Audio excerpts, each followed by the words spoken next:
Assalamualaikum warahmatullahi wabarakatuh. Shalom, Om Swastiastu, Namo Buddhaya, Salam Kebajikan. Selamat pagi para juri yang saya hormati, teman-teman SMA, SMK, dan MA se-Indonesia yang saya cintai, dan para hadirin sekalian. Puji syukur kita panjatkan kepada Tuhan Yang Maha Esa.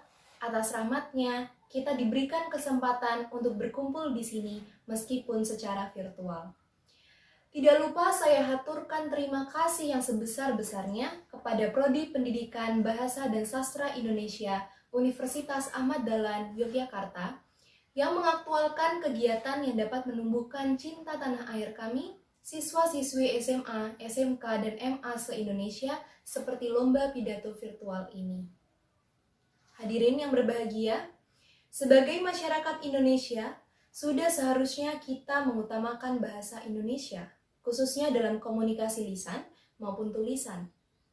Alasannya adalah yang pertama, karena bahasa Indonesia adalah bahasa resmi nasional, sesuai dengan yang dinyatakan pada Undang-Undang Republik Indonesia Nomor 24 Tahun 2009 Pasal 1.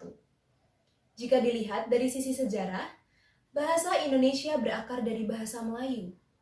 Bahasa Melayu ini dikenal sebagai lingua franca, yang artinya bahasa pergaulan atau bahasa pengantar. Sewaktu perjuangan kemerdekaan, bangsa Indonesia membutuhkan alat pemersatu bahasa dalam interaksi mereka, karena mereka dilatar belakangi oleh berbagai perbedaan, khususnya bahasa.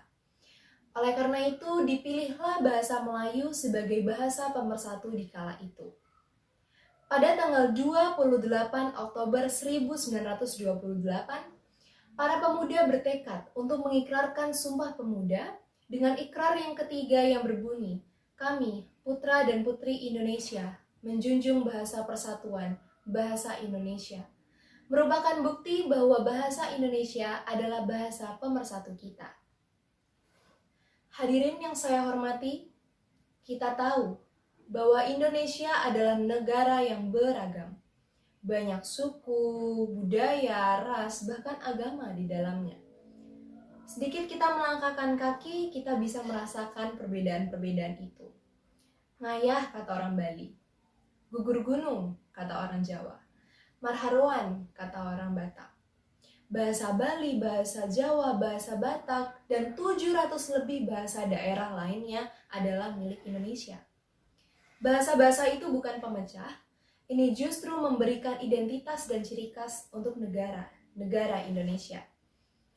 Bahasa daerah membantu masyarakat di daerah untuk berkomunikasi secara personal dan intim.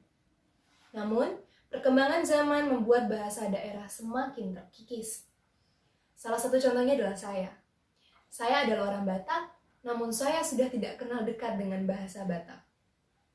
Alasannya jelas, bukan karena saya benci bahasa itu, tetapi karena saya lahir, tinggal, dan besar di luar Sumatera, serta lingkungan saya jauh dari budaya dan bahasa Batak.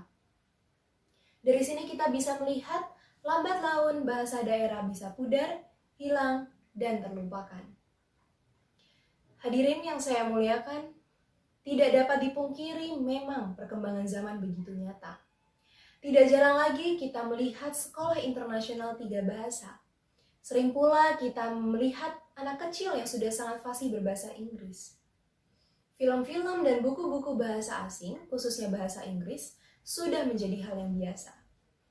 Tidak ada yang salah dari itu. Mempelajari dan menggunakan bahasa asing, khususnya bahasa Inggris yang menjadi bahasa internasional, adalah hal yang penting. Mengapa demikian? Penguasaan bahasa asing menjadi nilai tambahan untuk kita yang hendak bersaing secara global. Semakin kita menguasai bahasa asing tersebut, semakin besar pula peluang kita untuk terjun ke dunia internasional.